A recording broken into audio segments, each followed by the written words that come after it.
As I get older, I get less and less surprised by things, quite normal.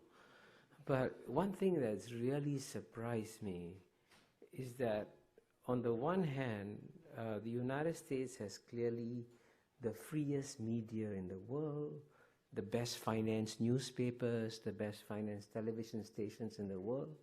But I can tell you this, as someone who travels to at least 30, 40 countries a year, when I come to the United States and I go to my hotel room in Charles Hotel and turn on the television, I feel that I've been cut off from the rest of the world.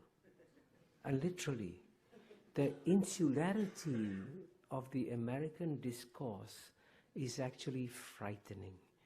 And this is also true, by the way. I mean, I've said this to my friends there anyway in New York Times. This is true of the New York Times. This is true of the Washington Post.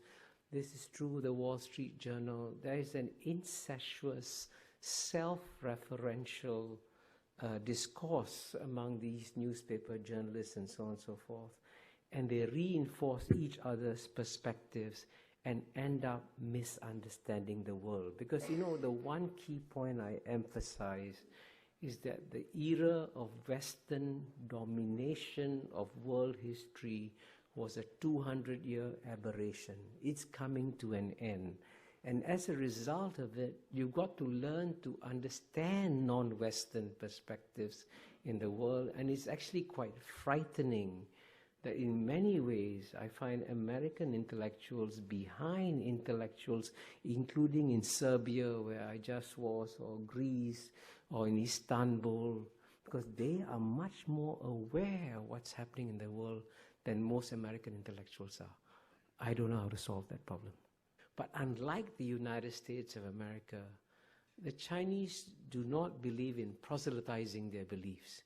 They do not believe that you have to copy or emulate them to succeed.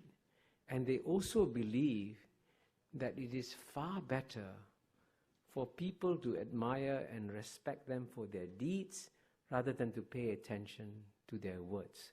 So in a sense, we will have a very different world when the world's number one power in the world is no longer a missionary power in the world. That